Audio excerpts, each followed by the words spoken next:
It's the moment you didn't know you're waiting for. He is Carter. He's Chad. And this is the Irish 365 podcast. Chad, this is Lou Holtz. That's head coach of Notre Dame for 11 years. Greatest experience of my life. They're starting a Notre Dame podcast this summer. I have a podcast as well, but it's not about Notre Dame football, although I wish there were. But congratulations on your success. And it would be nice if I could be on your podcast, but my schedule is so hectic. But anything that has to do with Notre Dame, I'm all for it. God bless you. Go Irish. Welcome into Irish 365, episode 13. We are in week 4.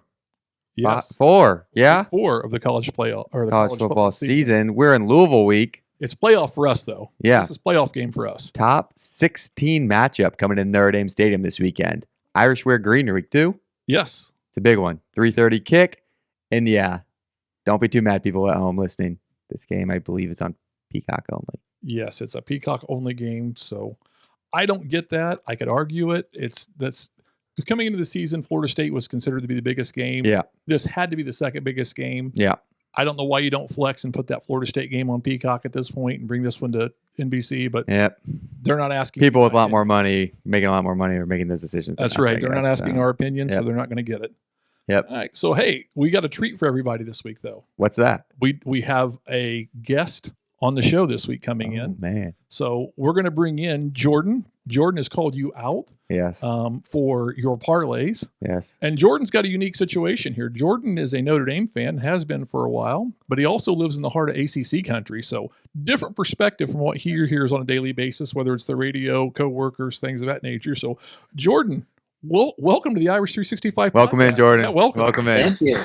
Thank you. Yeah, you're Long-time listener, first-time caller. All right. Glad to be on.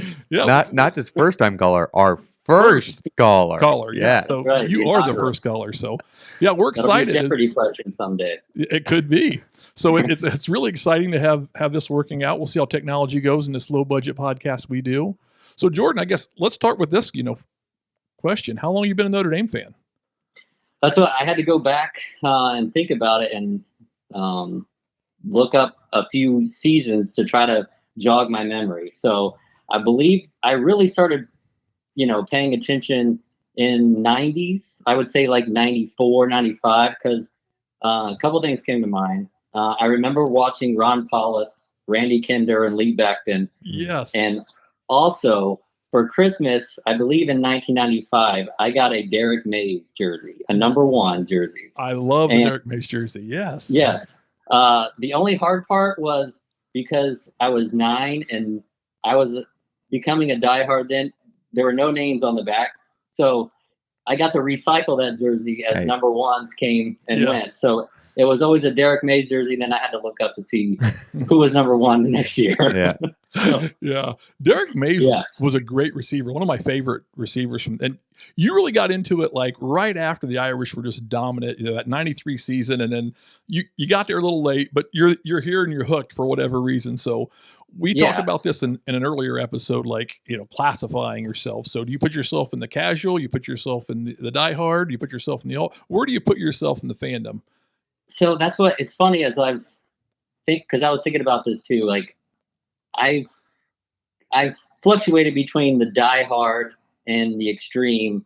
I would say like in the late 90s, early 2000s, I was diehard. I faded maybe a little bit. I followed, and then I think I'm back on the extreme side. So yeah, well, see, that comes a little bit with aging, because Carter will tell stories about being young and me being so mad when we lost, no one was allowed to talk the entire drive home. Yeah. and he still stayed a fan through all that experience. Let me tell you, we were not good for a while. There were some, he knows. Yeah. Yeah. I once threatened to beat up Bob Davey on the player walk in hopes that Christy would pay bail. And then she reminded me she didn't have money for bail at that time. So it's a good thing I didn't do it. So, well, it's funny you mentioned that, because I went back.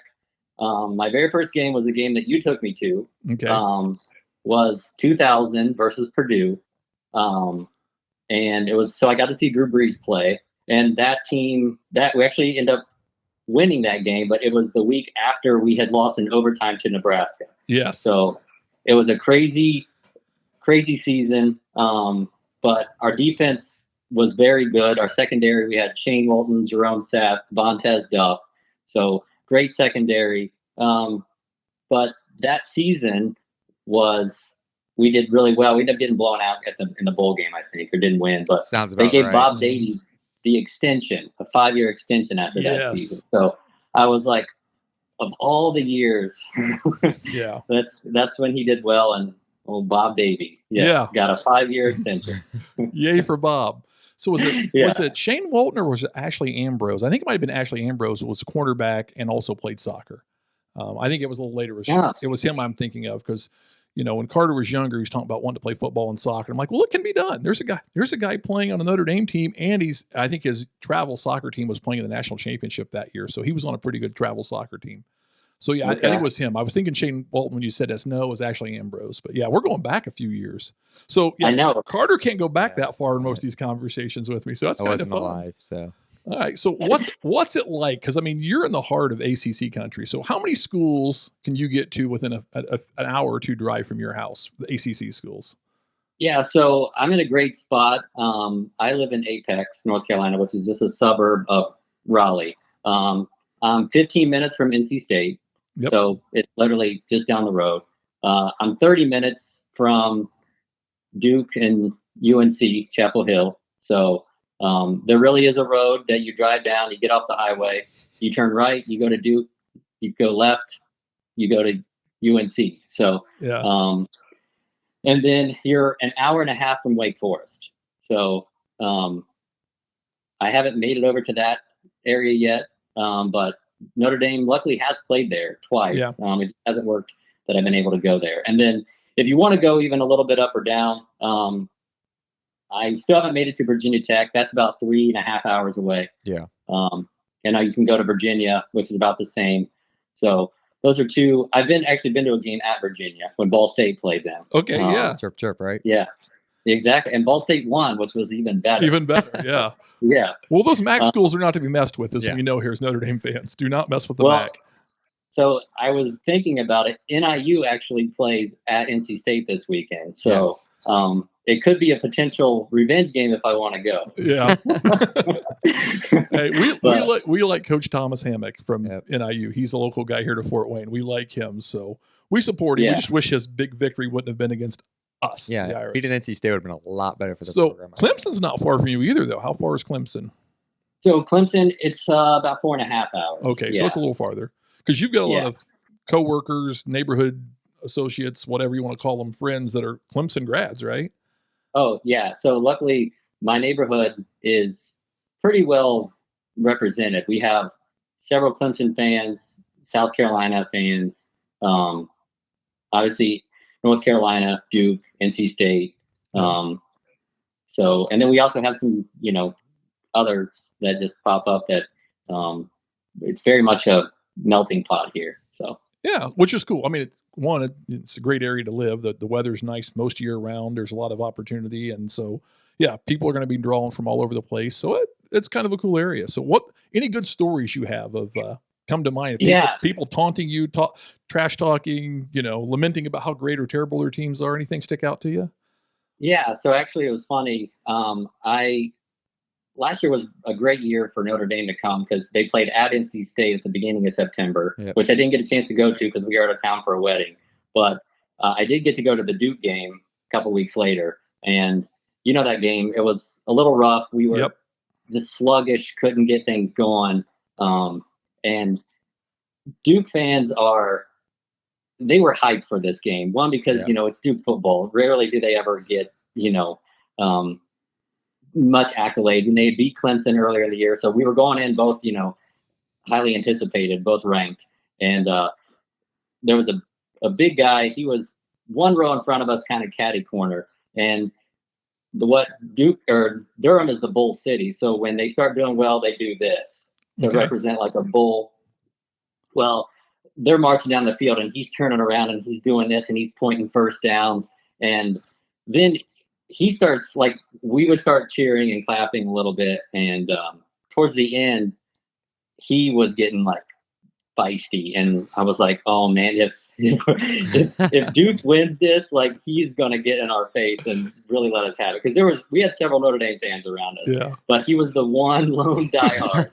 And I was like, I don't want to have to fight this guy, but at the same time, I'm like, high ground, man. I can just you can outrun him. Come on, you can outrun him. Know what they say? Yeah. Mess with the bull, get the horns. Yes.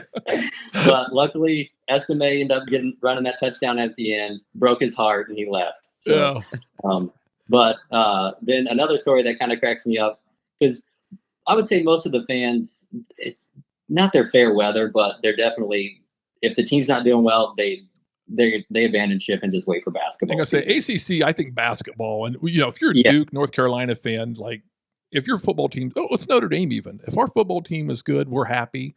But if our basketball team is all right, I mean, I love Coach Shrewsbury at Notre Dame, but he doesn't have to win the ACC. All he's got to do is be competitive, and they're sort of the flip on that. Most of the ACC schools, they want to win the ACC and just be competitive in football.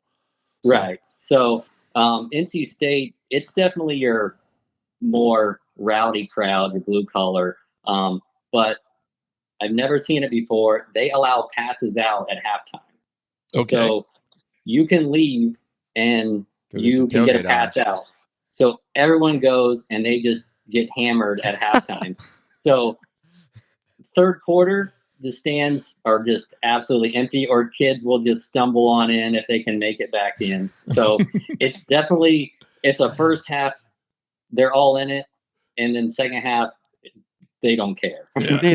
That's interesting you said that, because I feel like I remember that from the announcers last year, but it was the big rain delay thing. Yeah. So the announcers were like making it seem like it was because of the rain and stuff. But no. Okay, that's interesting. That's always the case there. It's the tailgate. Yeah. Well, hey, good for them, I guess. They go tailgate. Yeah. I mean, some school, North Carolina State's been good. Not basketball great, and football, but they've been good at football lately. I mean, they've had solid program. Basketball, I mean, they had a great run this past year. I mean, at one point, that's what I was rooting for. Is like, come on, DJ, So they've been really great at recruiting, and they put guys in the pros. It's just they have a hiccup, and things kind of fall apart for them. I would say I've adopted them as my local team for sure. Versus, because I just can't root for Carolina or Duke. So yeah, well, understood. Yeah, yeah. I already got one front runner. I still hate Christian Leitner, so exactly. So do I. So Duke's one of those schools you either love them or hate them. There's no in between. So especially when it comes to basketball. Yeah, for sure. All right, so let's get into this Notre Dame game this week. I mean, we got an APCC perspective. We got Louisville coming to town. Yep. What do you know about Louisville, Carter? All right. Obviously, Louisville beat us last year, 33-20 in that heartbreaker down in Louisville. You got to really pronounce that way. Me and Maddie were actually at that game last year. It was very disappointing. We got tickets kind of like last minute, had great seats, definitely pumped for that game, and just was, like we've talked about before, heartbreaking. But Louisville, it's a good team coming to South Bend this weekend. Absolutely. They played 2 FCS opponents, and then they beat Georgia Tech last week. So first 2 games, I wasn't really sure what we were getting out of them, but they put up good numbers. They beat them how they're supposed to, do what you're supposed to do. Tyler Show, their quarterback, 8 touchdowns, 0 interceptions. Yeah, and he's a 6th year, right? I believe so. He's transferred into Louisville. He's not the quarterback from last year. He transferred in, but because they brought the guy in from Purdue the year before, I believe. So, he's got 850 passing yards through 3 games. So he's putting up really good numbers. Here's the really impressive part with them: 5 running backs between 13 and 19 carries. Their leading rusher only has 19 carries. 2 are averaging 10 yards a carry, and both of those guys have 2 touchdowns over 50 yards. Yeah, this is a team that it's got a lot of running backs, which I feel like is very similar to Notre Dame. Yep. Got a lot of different guys that can handle the ball. Impressive part for him though, through 3 games, no turnovers on that offensive side of the ball. Yeah, that's impressive. Against any opponent, that's. Yeah, I don't care what the level of competition is, to not turn the ball over. In 3 games that's good. Yeah. So, that's what I got stats-wise on the Louisville offense. You got anything? I've kind of heard the same thing. Like, their offense is solid. They're kind of a complete team. They pass the ball well. They run the ball well. Yep. So, offensively, they're good. Defensively, I think their top defensive lineman could have gone to the draft last year, and he didn't. He's coming back. They got a couple of transfers that have come in. If there's any weakness on their team defensively, it's it's the secondary. Yeah. If there's a weakness, it's their secondary. So I think it's an interesting game the way it sets up when you look at the Irish strengths and the Louisville strengths. Like, we're iron on iron, we're sharp on sharp. So it'll be interesting to see how that goes. Now, Jordan, you may not realize this because of the weather factor, but there's a tropical storm coming up the panhandle of Florida. And there's a strong chance that it may turn to a low-level hurricane, but strong chance that by Saturday that is going to be the weather in South Bend.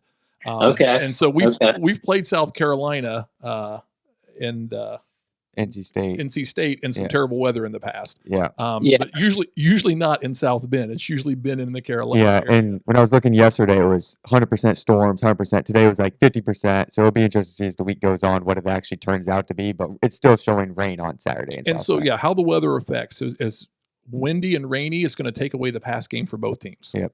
And I think that'll be interesting. But I think both teams are very good run teams. And I think the advantage goes to Louisville. I think they've shown to have a better run defense than what Notre Dame has. Yeah.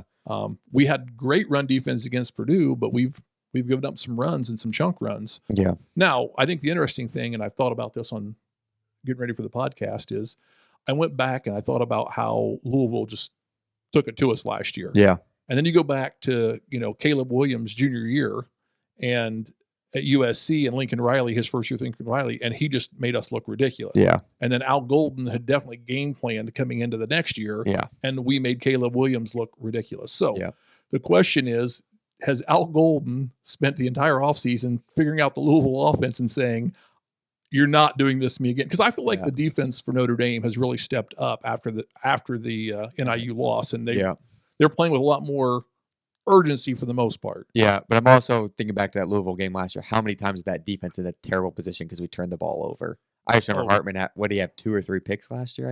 He struggled. I mean, and if you remember going into that game, Hartman, there was the big story. Hartman's never beat Louisville. He's struggled versus Louisville every single year, so it's already in his head. But. And the other thing we did, I don't remember this. You may not because you were there at the game, but I mean, we shifted our offensive line. Like, we were subbing guys in and out and changing our offensive line. And if the defense is beating you so bad, you're trying to throw new guys in and figure out a new combination. That's not good. So hats off to Louisville defense last year. They took advantage of good field position when they had it, and they made our lives miserable when they could. So it's no wonder they beat us, and it just felt miserable. It felt bad. Yeah, I mean, the score is 33-20, but it sure felt like a much worse than that. Didn't feel that close, did it? It's kind of like that NIU loss. It wasn't that big of a loss point-wise, but it felt big. Yeah. So. All right, so let's talk about this, I guess. What do we think keys for the game are? If you're Louisville, what's your game plan coming in?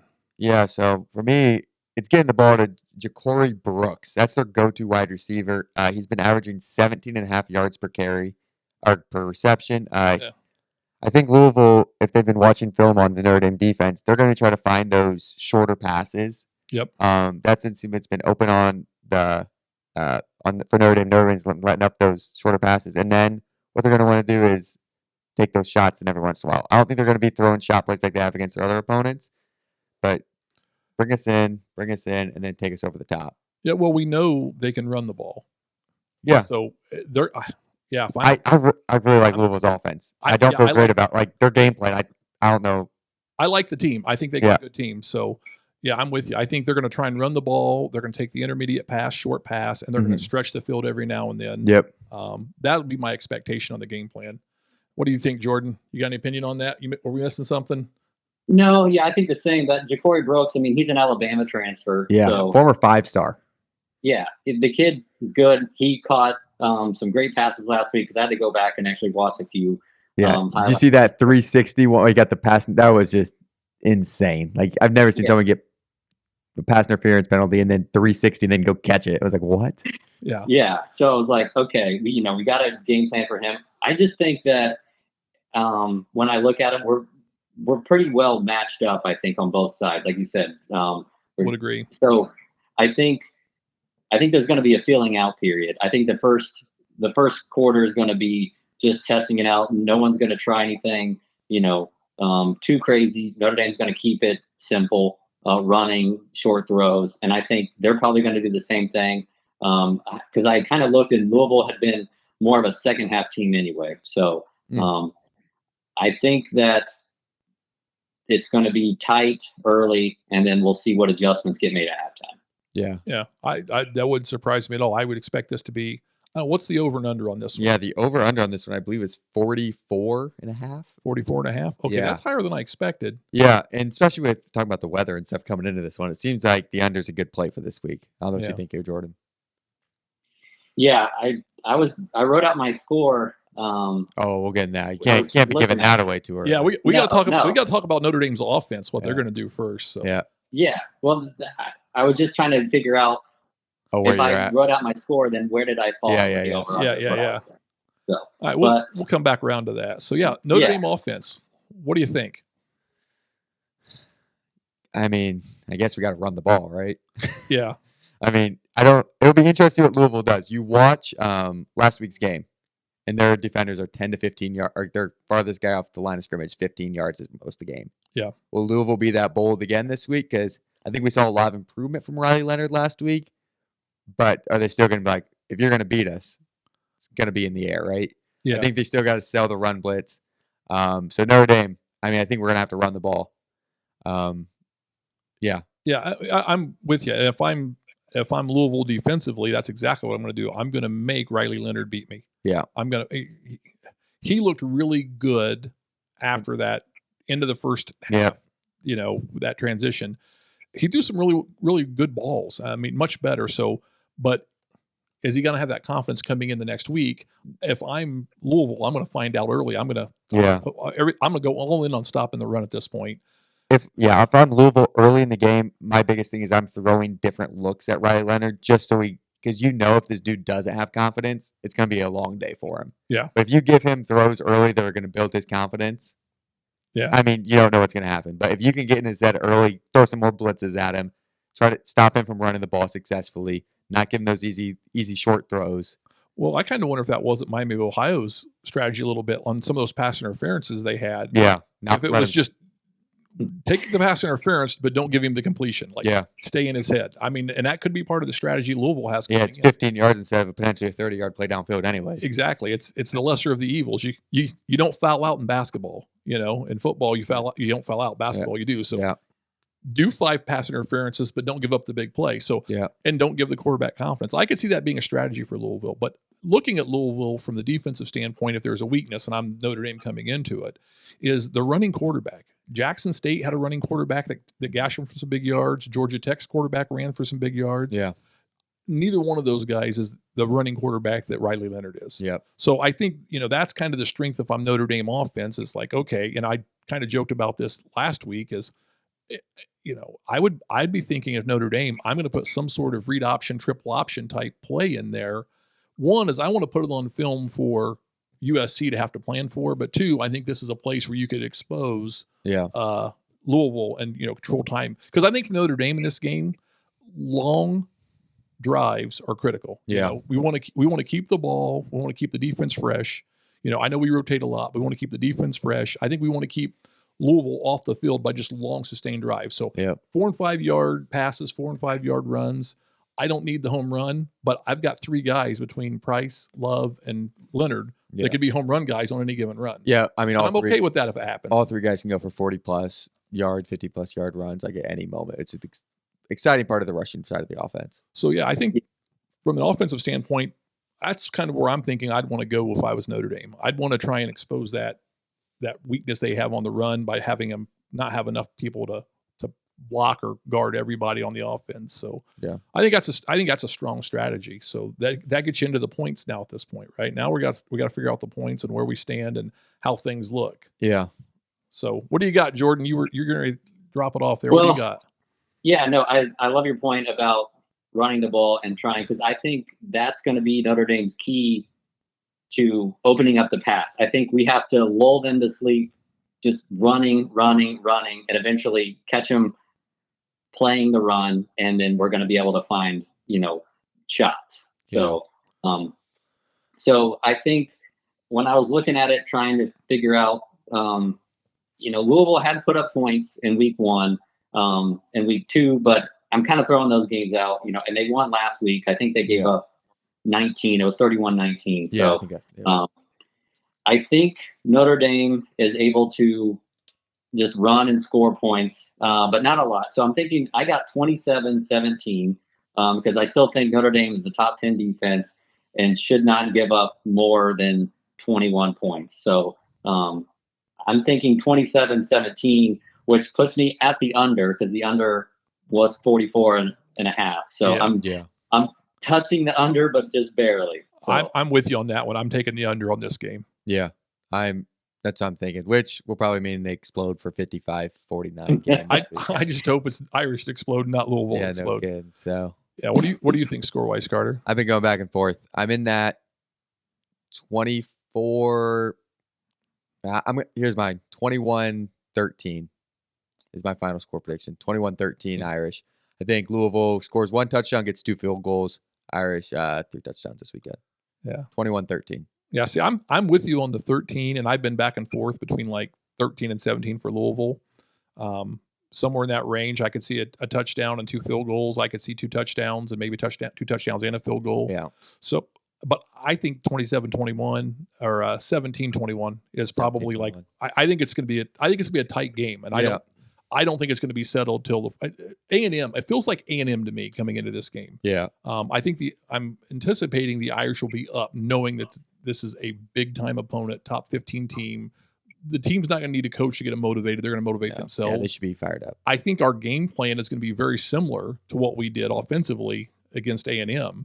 Mm-hmm. And I think our defensive game plan is going to be very similar to what we did against A&M. So I'm really anticipating this to be a tight game and not settled until sometime in the fourth quarter. And I really think, I'm going to go 17-21 is my guess. I think it's going to be close. Yeah. But I like the Irish in this one, but not by a lot. I like the Irish. Which I know, Jordan, you're following the betting stuff. Have you seen the spread opened up at 4.5 this week, and now we're at Notre Dame's -6.5? I found that really interesting. That point spread has grown. And for what I keep seeing, it seems like the betting's kind of 50-50. I don't know what's moving the spread on this one. Well, is it the weather? Yeah, that's the only thing I can think of. Because if the weather makes both teams one-dimensional, I think running the ball favors Notre Dame. Yeah. Even though Louisville's good at running the ball, if Louisville doesn't have the threat of the pass, I think that favors Notre Dame's defense. Yeah. Because we can sell out on the run. I mean, we can play man-to-man with anybody in the country. I mean, our defense backs are just that good. So if we can go man-to-man and not have to worry about the pass, and we can just focus on the run, I think that favors us. Even if they have to focus on the run and they don't have to worry about the pass, I think the running quarterback is our advantage there. Yeah. So I think the weather may be something that it's my guess. I have no idea what's in Vegas's head. If I did, I'd be living in Vegas making a lot more money setting betting lines, and I can't do that. So. Well, it's funny because I was going to ask you guys about the special teams aspect, because Georgia Tech actually had a field goal blocked and Louisville returned it for a touchdown last week. And if it's ugly weather, I've been railing against the punter in my house, yelling at the TV. Yes. Last week, he finally had some decent punts, which you guys noted. Yep. But on TV, they just looked so bad. And the blocked field goals have just been atrocious. Yeah, and I think that shows that Louisville, though, they're watching film, they can see what gaps are missed, right? So when you're a special teams coordinator, I mean, you have a lot less film to watch and usually just as much time. So you're really diving into that kind of stuff. So they see the gaps and they're picking out what spots are missing here. And that year where you're blocking punts left and right with was that 20? Mason? Yeah, 20. 21, yeah. So I think, it's probably a very similar situation, because if they block, did they block one earlier in the year as well? I can't remember right now, but I was thinking they either blocked another one, Louisville did. But yeah, they're definitely, I think our max field goal protection needs to be out there this week.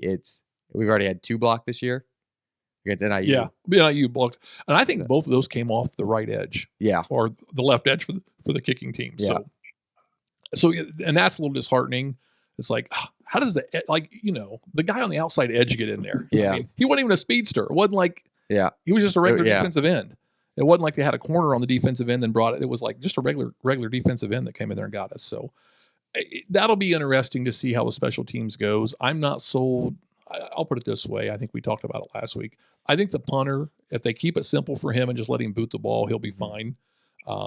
He may shank one here or there, but it'll be much better than what he's been doing, trying to overthink it. I think the field goal unit, I just think you can't push that. You can't push anything out there beyond 40 yards, 50, 45 yards. I think that's kind of where we're comfortable. Yeah, unless it's late in the game, like I'd say 50. You're saying 40 and under, I agree with, especially the bad weather this weekend. If it's 50 if I'm going to take his leg or Riley Leonard. Obviously, I'm not going 63 with the kicker. We talked about that. But, 50 maybe. Yeah. But yeah. So that's definitely an interesting spot. But I don't see us taking many field goals this week. I think this is a week that I don't know if the Freeman analytics stuff where you go for it on fourth, you don't go for it on fourth. I think this will be a week where if we're pushing, he'll know we need touchdowns this week. He's not going to be selling for field goals. Well, I'm hoping he gets a little less attention to the analytics guy standing there reading off in this situation is what you're supposed to do, giving that information. Yeah. If I am Freeman. But he seemed to have the good feel in the big games. He does. But I'm going to, I think it was it Duke last year where Notre Dame media put out the video where they were like showing all the coaches' communication stuff. I mean, you got Al Golden and you got Mike Denbrock in your ear. Like, if there's anybody I'm going to listen to Freeman-wise, I mean, the kid that's flipping through and reading his stats, nothing against him, but I'm going to talk to those two guys. I mean, I'm like, what do you think? What do you got? Like, I mean, he's got a staff. Hopefully he's leveraging those guys and bringing all that input in when he makes that decision. So, but yeah, special teams has been disappointing. I think Carter and I both felt like special teams is going to be pretty solid coming into the year, and they have not been. Yeah. And now I'm starting to look at, the Dallas Cowboys and Audrey. I'm thinking, hey, who do we have on the soccer team that can come over and kick the football? If they never missed a kick in their life. This guy's about to set the NFL record given the opportunity. Like, soccer team is rolling. They got to have one guy they can just.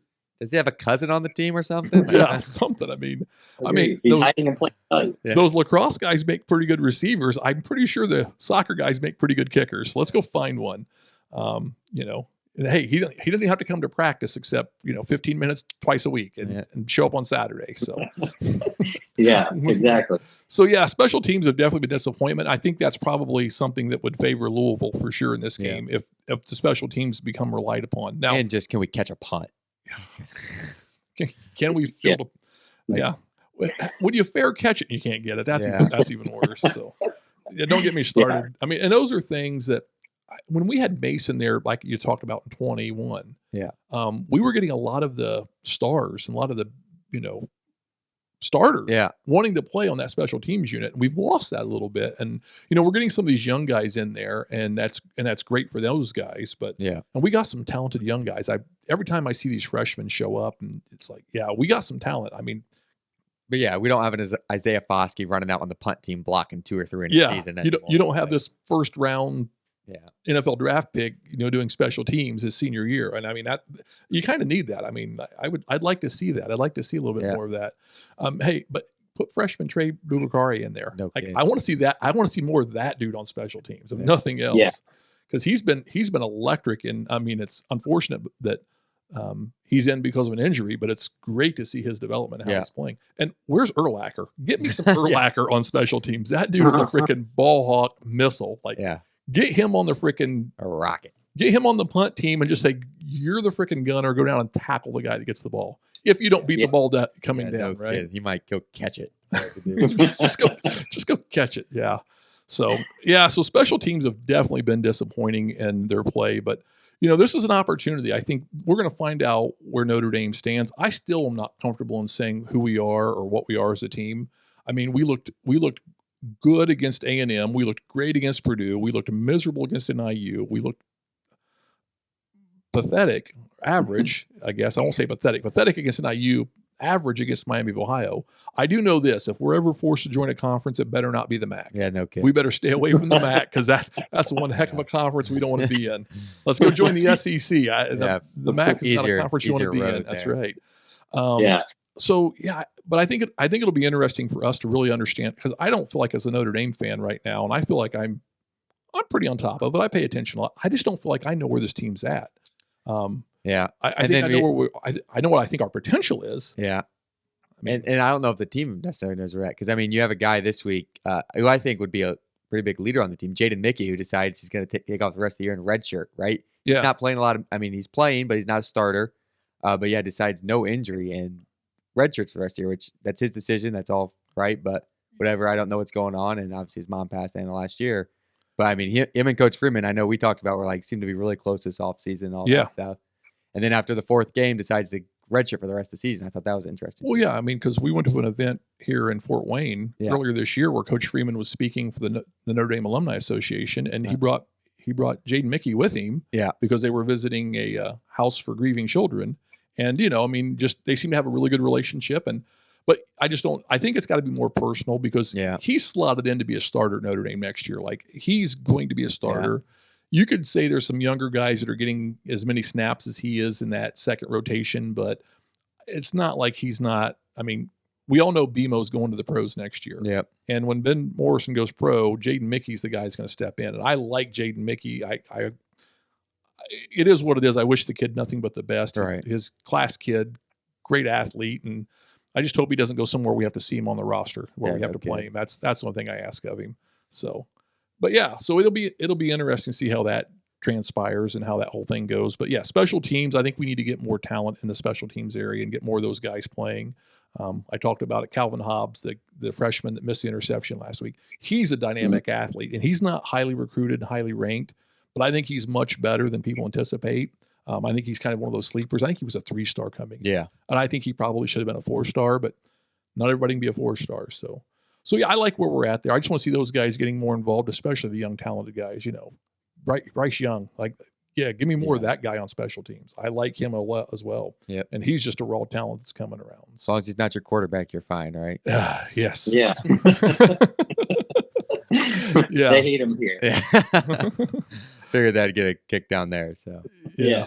So yeah, let's talk about parlays. You guys got ideas? I mean, I don't make parlay bets because they just don't. They don't work. Have a chance. They don't work. I can tell this epic story about Carter's 21st birthday. We went out to Vegas, Jordan, and we went out there after his birthday, but we went out there specifically for the Notre Dame Shamrock game against BYU. Yep. I had this great parlay going, and I have like 12-team NFL parlay coming. Yeah. I think so. I was like a 12-team NFL. Just for like $2 on it. I was like $2 to win like 300 or something. Yeah. I got like all the way down to like the next to last game and then lost. It was like, yeah. We're like, wait a minute. We're actually got a chance. And then it was, I forget who it was, but they lost by like 35. It wasn't even close. Like yeah. I think they were a favorite by 8 points or something too. We were out running around, not really paying attention. And it's like, Sunday afternoon, we look, it's like, holy cow, this one's actually got a shot. Yeah. No, it doesn't. No, it doesn't. There's one we made early in the week, and earlier when we got there. We got there and made it the first day, and then we were at the sport book, and it was like sitting in the hotel room on the dresser, and Eddie really thought out it and pulled up. It's like, whoa, you got a shot. I told him if my parlay hit, I was buying the nicest steak dinner we could get in Vegas, but he got a bean burrito from Taco Bell. Fair trade. So what do we got in the parlay? I'm wanting to hear because I mean, you going first, Jordan? You're our guest. I can kick us off. Yeah. All right, kick us off. Okay, so I got a 4-legger here. All right. I like it. And it's the overall is plus 160. So I try to get it to at least plus money. Yeah, of course. So my first leg is Riley Leonard alt spread of 50 plus rushing yards, which he has averaged 80 yards over the last couple games. Yep. And he's averaging 12 carries a game. And I know, unfortunately, in college, when you get sacked, it does take away from rushing yards. But like you mentioned it earlier, Chad, the other, like Georgia Tech and Jackson State, don't have great running quarterbacks, and they were able to run. Yep. So I'm thinking he's going to get his, or if anything, if he's just going to tuck it and run. I was saying he hasn't got sacked too much, so that's also helped his rushing yards. Yeah. Yes, exactly. So I like that one a lot. Yeah, and I think just on top of that, I'm doing Riley anytime touchdown. Fair. So that's at minus 125. He scored 3 and 2 and 1. So he's at 6 touchdowns for the season. He's going to vulture some. Yeah, absolutely. Down by the goal line. And I think the coaches know that they got to let him run a little bit. And if they let him run and he scores, that helps him settle in and get confidence. So again, I like that. I like that pick as well. That's a good first 2 legs. And then I'm taking Notre Dame money line. So that is, instead of, because the spread, like Carter said, it's moved at minus 6.5 now. So I would have liked it at taking it at 4 when it opened, but that's what I was like. I liked it at 4. I wasn't even convinced I was going to take it at 4.5 because I could easily see this game coming down to a field goal at the end. Yeah. Yep. Yeah. So I just stuck with money line, and then here's the one that I got Notre Dame alt spread total points of 20.5. So Okay. I'm predicting them to get over the 20-point mark. Gotcha. Yeah. So those four, so 50-plus rushing yards, Riley Leonard, anytime touchdown, Notre Dame money line, and Notre Dame over total 20.5 points is plus 160. So Okay. Yeah. I like to do it in $5 bets. So a $5 bet will turn around and pay you back $13. Nice. Okay. Nice. Yeah, I like the first three legs a lot. I'm still not sold that we're going to put up 21 plus. I was thinking 14, 17, something in that final, but I think it's a solid bet. I think it's I'm hoping you're right and I'm wrong. And other end, what I was going to do was Louisville under 27 points. I would take Louisville under 27. I would. Yeah. So those are two options that I kicked around, and I went ahead and said it's opposite. Notre Dame, every time I don't think they're going to score, they score. So I'm riding that Notre Dame's going to get 21 points. So. I know, isn't it crazy? We're sitting in 2024 with a Mike Denbrock offense, and we're just praying for 21 points this weekend. Yeah. Please. Yeah. How does that work? Yeah. How does that just? Yeah. But all right. What do you got, Kirk? What you got? All right. So mine is a 3-leg. We've got Notre Dame on the money line. I've also got Riley Leonard getting in the end zone this weekend.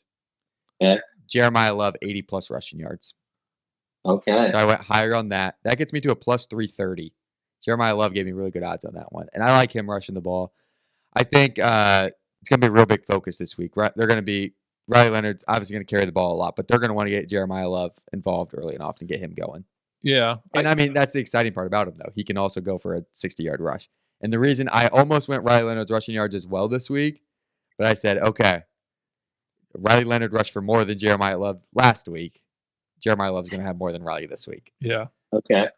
Yeah, and that's interesting because I think Denbrock likes to highlight star players. Yep. But I also think he's trying to get confidence in Leonard, and I think that's kind of a combination. And that's also why I think, like you said, the confidence thing. I think Louisville is going to do a lot to try not to get Riley to run. And I think he's still going to get, obviously, I think 50 is probably a good number. I think that's going to be right around where he's at. I obviously think he scores, but I think they're not going to let him go for that 55-yard touchdown run. They're not going to let him get that 60-yard touchdown run. Yeah. So, and if they do that, I mean, and again, hey, if I'm right and they pull some sort of triple option, thread in there, you're going to go hit the quarterback first, and he's going to pitch the ball to Love, and Love's going to get yards. Yep. So I really expected some sort of version of the triple option. I hope that'd be fun. I don't expect us to see the wing T Navy offense, but I expect an RPO type triple option or something in there that makes it difficult on Louisville and opens up running lanes for both Love and I think even when Riley Leonard's running well, it opens up lanes for Price and Love. So I like that. I know. I almost threw a Price touchdown in late because he's due. Yeah, he didn't score last week, so I don't know if you saw. Like, touchdown props came up pretty late Saturday morning, so I got on Price to score, and I was very disappointed because I thought last week was for sure gonna be because he's been hot. All three of them. Last week should have been a lot more like Purdue. Yeah. Than NIU. And I was gonna say I kind of was thinking that Leonard, Love, and Price were all going to get in last week, and that didn't happen. So I don't know. Maybe I'll go something like that. So I was thinking about this. For years, Notre Dame home games start at 2:30. NBC picked up. Right. We were 3:30, then switched to 2:30, and now we're back to the. And we picked up. The NBC picked up the Big Ten, so now the game's been pushed back. I mean, we're really just getting the game kicked off about the time halftime was last year. So is it just the teams just got a slow start because they're not used to the later start? Yeah. Because the night games last year we were phenomenal in. Yeah. And so it's not like it's a later afternoon game. I just wonder if that's throwing off the rhythm for some reason, but I don't know. Yeah. I'll know after the Florida State game because that's a night game. Yeah. I'll know after that if we play really well against. Well, I won't know that because Florida State may. Florida State might not even show up. Yeah. Well, Florida State I find so interesting. I don't want to jump ahead to Florida State. I want to stay one game at a time. But we talked about Florida State, and they've got a ton of athletes, and they've just given up. But will they try and come in and do something because it's Notre Dame? I mean, we get everybody's best shot. So got to put something on film if you're going to hit the portal. That's right. That's right. I gotta have something to want Alabama to want me. That's where the NIL money's at. So yeah, I think that's interesting. I think it'll be an interesting mix. I like the under for this game for sure. I'm with both you guys on the under. And so if you're hearing this out there and you have no idea what you're betting, bet the over if he's going the under. All right. Yeah. All three of us are on the under, so bet the over. You'll have a real good weekend. There's a good shot of me being wrong. So, well, as long as it's all Notre Dame points, I just need them to get. Hey, when it comes to betting Jordan, 10% of the time, I'm right 100% of the time. So, I like that. Absolutely, you can't. Statistics don't lie. All right. So, well, I think it's going to be an interesting game. I mean, we don't know where we're sitting at this point. We haven't got to the 48-hour window for the Shamrock tickets to show up. Yeah. So we have no idea where we're sitting in the stadium. We just know we're in the stadium, so we're looking forward to that. No, it's going to be a little cooler this weekend. It's going to be a little cooler. It's not going to be hot. So it's 76, I think, during kickoff. Obviously, chance of rain. In the 70s, chance of rain. So yeah, it'll be interesting weather-wise. I think that's the biggest unknown factor coming into it is just how the weather's going to impact us. But I think it's going to be favorable for us. Yeah, I could be wrong. It may be miserable. We can't hold on to the ball. We fumble it. Yeah, but I also see a situation where Louisville turns the ball over once, and then if it's raining, and then hopefully we get 3 or 4. So yeah, we're due. Yeah, we're due. So So Jordan, I appreciate you jumping on with us tonight. Coming on, Jordan. Good having a guest. It makes us feel a little more professional every time we do this. So, well, I love it. Yeah, definitely. As we're on this journey, I mean, I think we got some things we're going to add onto the list. I think you and I have talked about this offline, but some point later in this year, I'll probably be all about the basketball for Notre Dame. I'm a big believer in Shrewsbury. I think it's going to be another tough year. I'm kind of thinking that like Riley Leonard doesn't work out on the football team, we can move him over to the basketball team because he was a D1 athlete. Just get him over there, let him play some basketball. Do that. But we definitely want to have a conversation, I think, later this year about stadiums we want to visit. I mean, we were having a conversation on the way to Notre Dame last week about like Tennessee is one of those places that we just want to go watch a game. So you brought that up, and we're definitely, I think, in the future years, we want to make it down to some ACC games and see a couple of those stadiums. So we'll try and hit one in your neighborhood so we can do it. We can do it in person for sure. And then the other thing you brought up was you're talking about missing a game last year because of a wedding. And so there's a whole topic we have to get into about people who hold weddings during football season. Just Are you close to those people, Jordan? Yeah. Yes. Okay, it was my wife's family, and it was a unique circumstance that we had to go, and it was a great time. Okay. Well, since she's probably listening to this podcast, we'll stay out of this one. We'll stay out of this one. Yes. But it's always, those Saturday afternoons in football season, it's like, come on. Yeah, I got to be honest. I found myself at some weddings on Saturdays during football season, and I don't know if you remember this, but when your mom's cousin got married down in Cincinnati, we were in the basement of a church with a little tiny tube TV, trying to get the Notre Dame game. Free phones. Yeah, this was before football. I remember this. Yeah, it was. So I just want to get that out there. I do remember it. Exactly. I think Least Famous Recipe catered that wedding. That's the only thing good I can remember about that. It was fall. It was hot, and I couldn't hardly get the game in. It was like this. I think it was a color television at least. It wasn't black and white. But I mean, this was 2005, 6. Had to be 6 or 7. You weren't real old at that time, but yeah, it had to be 6 or 7. I do remember. But yeah, it was. Yeah, so I just disdain for that. I mean, we've got a wedding coming up, but fortunately for us, the father of the groom is a Notre Dame fan. And the wedding happens to be on a bye week. I don't know if that was an influence or not. It's like, okay, I'll take it. I'll take a bye week. I'll take a bye week wedding. I can live with that. And I think you got a wedding coming up on a bye week as well, don't you? Yeah, mine's in the off season. So, another one. Yeah, you've got a wedding to attend in the bye week. Yes. So it did work out very well for our schedule. People are doing well in that respect. We're okay with that. So yeah. So there's some topics we'll have to get into. Maybe you can come back and talk about football season weddings if you want. So. Yeah, and that's why I'd like to go to stadiums as well. That's why I was, really glad to hear you guys had a good time at Texas A&M because that's just a huge stadium. Yeah, and, there's so many cool ones, like you said. Like, is it Leland Stadium? That's Tennessee? Yeah. So, yeah. Don't go to Texas in August. Yeah. I would tell anybody if you get a chance to go see Texas A&M, go. Just don't do it in August. No. Wait till mid to late September. No, but the fan base was just phenomenal. Was really impressed with you. And after getting to know a little bit more about A&M and that everything else, it's like I wish Notre Dame played them more often. I really like A&M. From what they stand for as a school, and I wish we played them a little more frequently. But you're only so many schools we can play. So yep. Yeah. So what other stadiums you got on your bucket list? Andy? Yeah, I'm trying to I never went to the big house. I'd like to go see a game in Michigan. Yeah. And preferably it's got to be, a game that I just don't care about because I don't like Michigan. Yeah. So I'm trying to think. I would like to see Ohio State as well. Kind of the same thing. Just and LSU Stadium. I'd like to go to a game there. Yeah. Yep. So one big one for me that you mentioned earlier, though, Virginia Tech. I mean, that one, a night game there looks absolutely insane. And did you say you've been to Virginia, but not for Virginia Tech yet? Correct. Yeah. Okay. So the Virginia crowd, their seersucker suits, bow ties. It's a classy, like All right. classy tailgate. Tech. But Virginia Tech, yeah, Not so it's much. Nighttime. Bring your lunch pail. A little Lane more blue Stadium. color. Yeah. Yeah.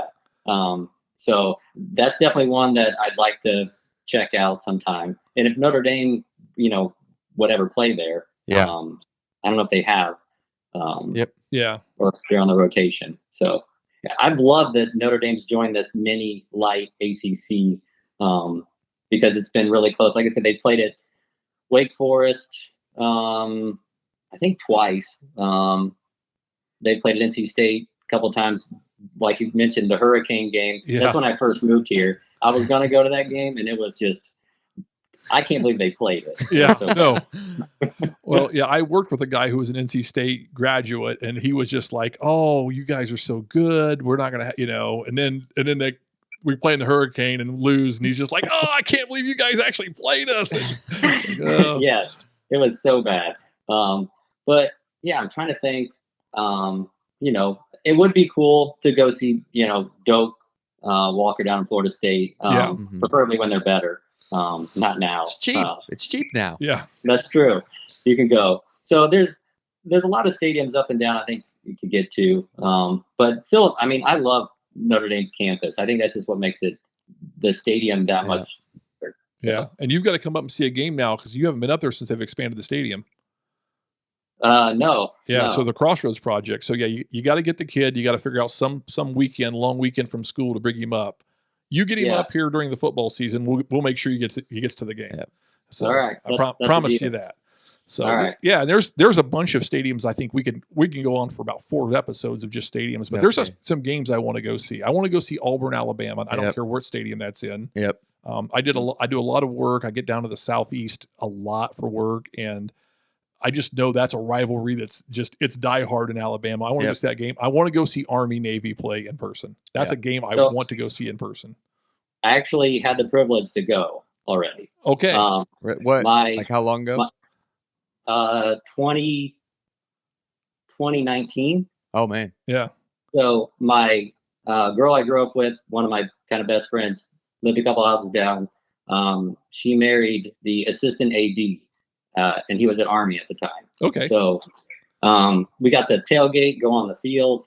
It was amazing. It's a cool experience to kind of see everything. It was in Baltimore when we went. Okay. So I was living still kind of half in DC, or had a lot of connections up there still. So it was just a great game, and it was the year Army snapped their losing streak. They had lost 14 straight.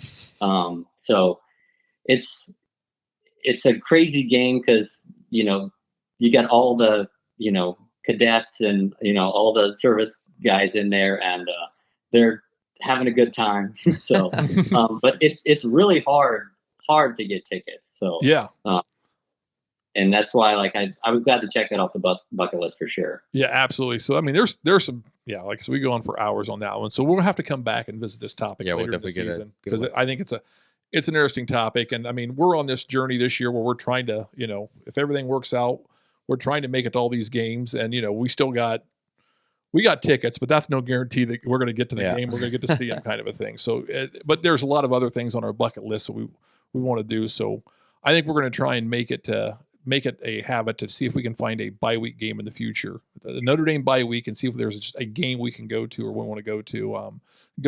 Again, it's go see the Swamp. Go see. Yeah, I'd love to see the Swamp, Doak Walker. Yeah. There's a lot of places I'd like to go see. I mean, I'm excited. USC is one of those places I want to go see a game forever, and getting to go out there this fall. I'm excited about that, and of course we'll probably end up having somebody on. She's a diehard USC fan that I went to school with in high school, and she is invited us to come out and go to the tailgate. And I think last year at the tailgate they had the CEO of Whole Foods speak. So she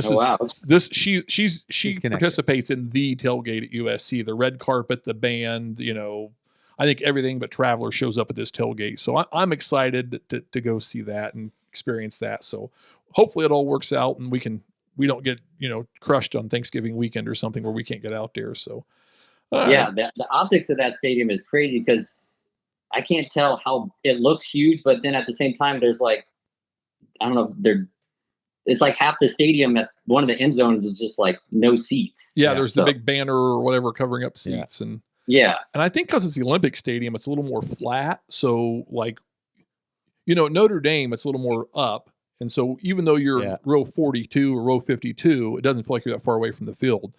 I think the Coliseum, you're going to feel really far away. You feel really far away, which I felt like Michigan was really, really low. It was kind of flat and then it went high. Yeah. But I don't think there was bad seats at Michigan for as big as it is. No, definitely not. Yeah. Obviously that game when we went was 2018 and it was a monsoon. Yeah, and then we got our tickets to the Notre Dame Alumni Association, so we're going to be sitting in the Notre Dame section, so we'll be in the top, out of the way of everybody. Like we'll have terrible seats, but we'll be amongst. I mean, that was a cool thing about Purdue, right? We got them through the university, and we were in a diehard Notre Dame section. Yeah, it was a good time. It was fun to be just amongst all the Notre Dame people. So it makes it a little better. You don't have the Duke guy yelling at you. So because Carter and I've been to some road games, and we didn't have any Notre Dame guys sitting around. No. It can be interesting. Yeah. So, now the other question that I have for it is, are you going to ride it out? If Notre Dame keeps advancing, are you going to try to go as far as they go? Have you had those conversations? That's a question I'm not sure if I can answer on the podcast in case I have to use some sick days for work. Yeah. I'm just kidding. No, okay. I'm just kidding. I've got two. I've literally been thinking about this. I've got two, since I'm a teacher, I've got two vacation days. So I've been like, how far can I how can I plan these out? Because the first one's on campus, so we're good there. That's a home game Saturday, no problem. Hopefully it's on campus. Yes, hopefully on campus. Second one, I'm on Christmas break. Yep. Okay. And then we get to that third. I think the third one, the semifinal will be a Saturday. I think if I remember correctly. But then the championship's on a Monday in Atlanta, and that one's like. Yeah. See, that's the one that's killing me. I have committed to a trip with my wife and some friends, and we're gonna be in Mexico. And so I talked about our friend who's a USC grad. She's going to be celebrating her 50th birthday. Christy and I are going to be celebrating our 25th wedding anniversary. We're going to have to mess that one up. Yeah. Jason and Amy, they're going to be celebrating their 20th wedding anniversary. Like theirs is in February. Christy's birthday's like, there's just all these, there's like 8 or 9 of us have got like 5 couples. We've all got just something going on around this time period. It's like this big couples. It's going to be really cool. It's going to be a lot of fun, but it's like, so now it's like, do I tell my wife we're going to delay the trip to Mexico for a few days and we're going to show up late, and we've got this big house rented and it's like right on the ocean. And like, we've got this private cook set up and no one's going to have to cook. We're going to have this guy coming in, their woman coming in and cooking for us every night. And I think one of the couples has already rented the boat one day and we're going to go out and do this boat. Like it's going to be a great time. It really is. Yeah. But it's like, if we somehow find our way in the national championship, it's a lot of what ifs right now. Yeah. I mean, me and Kane will be there. I was worrying a lot more up until the NIU game, and I'm worried about it a little less. Yeah. So we'll see. We would like to see if we could keep this wave riding, but obviously we don't have tickets secured for any games beyond the season. So we're gonna go one game at a time, and then we'll take it from there. Yeah. Yeah, I like it. Don't get ahead. That's right. So. That's what happened to NIU. The team got ahead of themselves, and it cost us. So we're going to stay one game at a time and take it from there. So. Yeah. All right. Well, Jordan, appreciate you jumping on. It's been fun. We'll have to see if we can make this work again in the near future, I think. Yep, for sure. Yeah. We'll see how that parlay does this weekend, right? Yeah. If the parlay hits, we may have to have you on for 5 minutes every week just for the parlay. That's true. I'll create one and submit it. Did you feel a lot more pressure this week? I did. I mean, tens of people are going to listen to this. Yeah, I know. Yeah. So, well, I won't give them your email address if any hate mail comes in. If people lose money on your parlay, I won't tell them how to get a hold of you. Exactly. I'm gonna go hide. So. All right. Well, hey, Jordan, appreciate you jumping on. It's been fun talking to you. Yep. We'll talk soon. Yep. All right. Thanks, guys. Go Irish. Go Irish. All right. We hope you enjoyed this episode of the Irish 365 podcast. You can find us wherever you get your podcast. We are on YouTube, X, Instagram, and Facebook. Just search for Irish 365 Pod. And you can always reach us at our email, irish365pod@gmail.com. Good night. And God bless.